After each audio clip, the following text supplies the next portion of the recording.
Hello, all of my friends. This is Marcel. I have returned yet again. So a couple of quick notes before I start my video. I feel horrible. I'm fairly heavily medicated, and for good reason. I went over to my mother's house, which is about a 5-hour drive, to kind of fix things up and help her out a little bit. I don't know if any of you have watched my older videos, but she's suffering from, well, basically the later stages of liver disease.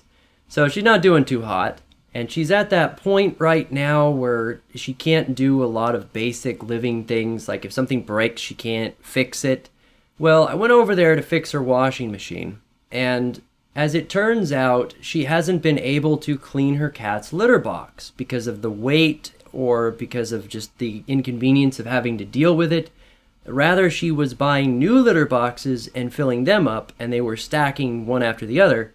By the time I got to them, they were all completely filled. You couldn't even really see litter in them anymore. It was all just cat crap. Well, when I went to clean all that up, none of her vacuums worked, so I had to use my old shop vac, which I'd left at her house. And that thing didn't have a proper dust protector, and it was late, so no one was open that I could go buy one. So as I'm vacuuming, all of this litter and dust and cat feces and all this stuff was floating in the air. I was breathing it in. I tried to open up the windows and the doors. It's cold over there. So the house was freezing and I was sucking all that stuff in. Dust mask didn't help. Nothing helped.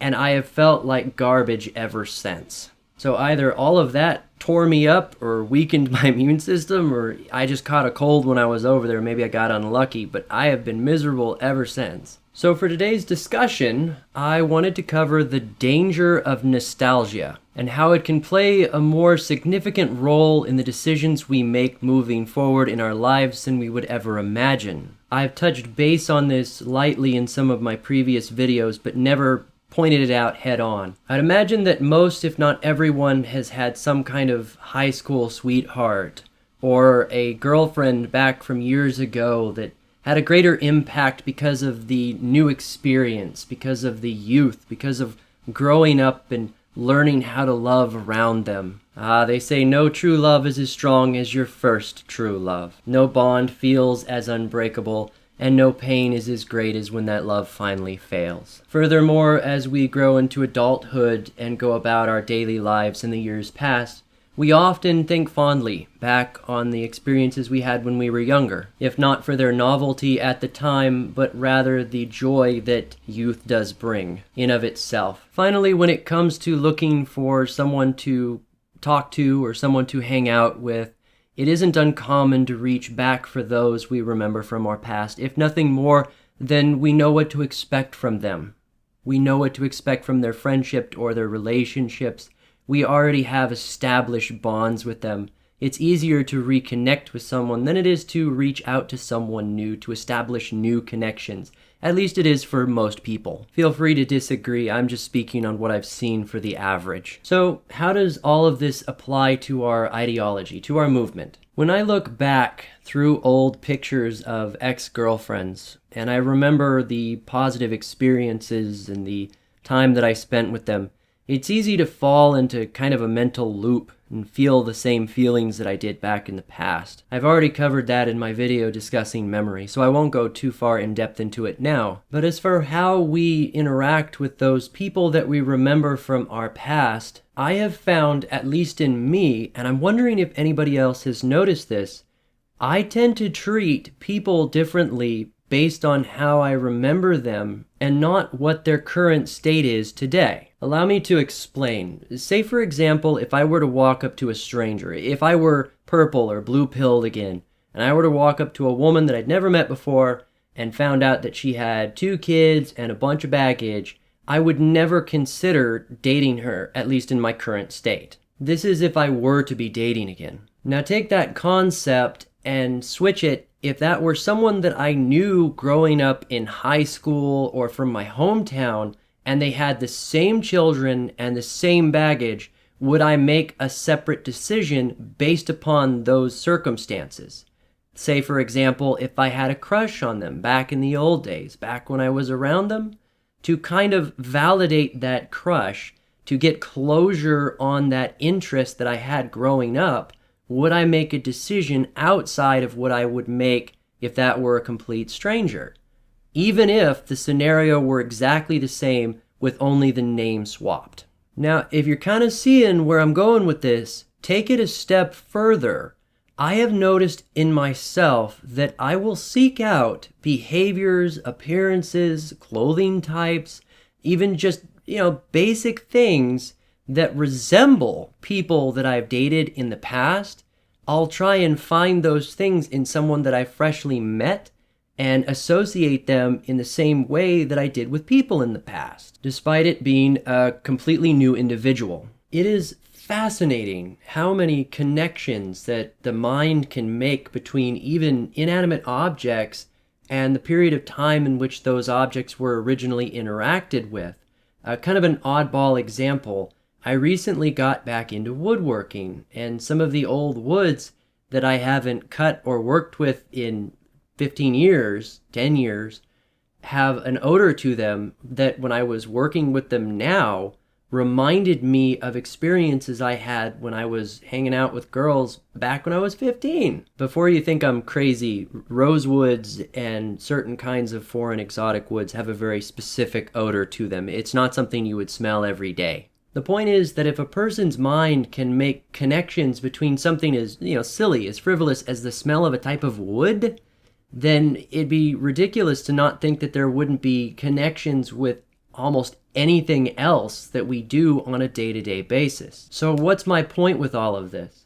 As we're going through our lives, we'll make connections to people we freshly met, to situations that come up based on our past experiences. And there's nothing wrong with that.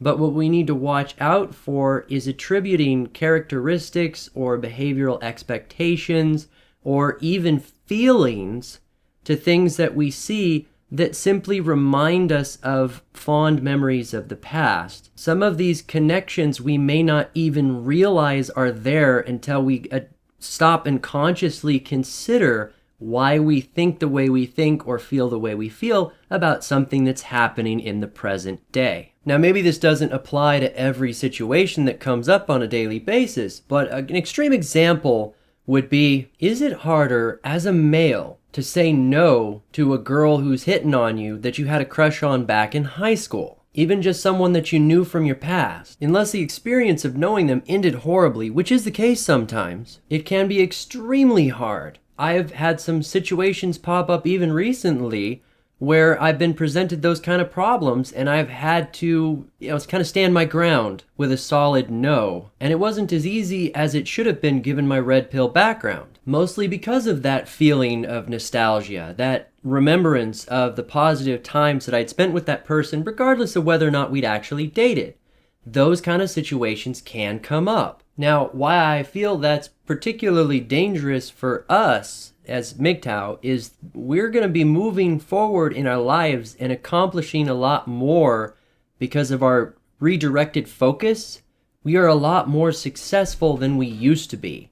And people around us are, they're going to notice that. A lot of individuals from our past, and not necessarily girlfriends, this could be family members looking to take advantage of our success, or it could be, old friends wanting to reconnect based upon their own goals and ambitions. Not all of it necessarily bad, but there is one specific situation whereas the woman that said no several years ago, several kids ago, all of a sudden is going to see this surge of success and turn around and, whether intentionally, subconsciously, or otherwise, take that nostalgia, that "don't you remember me?" and twist it against us to try and get us back, to try and take back what they'd lost. Monkey branch back to us, in other words. And it's hard to look into that soft set of eyes and remember that they have baggage now. They have several kids now. And that livelihood, that possibility is gone from them. That they're not the same person they were before because of the choices that they have made. All of the same problems with none of the pre-existing advantages. But if you're anything like me, it's hard to strip away that history, that memories that's attached to that person that can be stronger than who they are in the current time. I don't know, let me know what you think down below. Have you experienced that yourself? I plan on making a video eventually on some really interesting conversations that I had with my ex-fiancée, the one that's living overseas. She has several children now and is still currently married, and yet has been trying to reconnect with me. And I find that fascinating and an excellent word of caution to anyone who's considering mail order brides, that even several years after, tens of years after, they can still potentially reconnect with exes or try to. And apparently a well-established marriage with strong family bonds in their current country means absolutely nothing if there's an opportunity to bail to a higher catch, to monkey branch out. I don't mean to tease you with the start of that story, but I am going to make a separate video as soon as I can on it. So let me know what you think down below. Have you noticed this too? I hope I was fairly coherent. Like I said, I'm kind of drowsy from all these pills I'm on. But I'm here. Let me know what you think. And this has been Marcel. Don't forget to like, share, and subscribe if you want to hear more.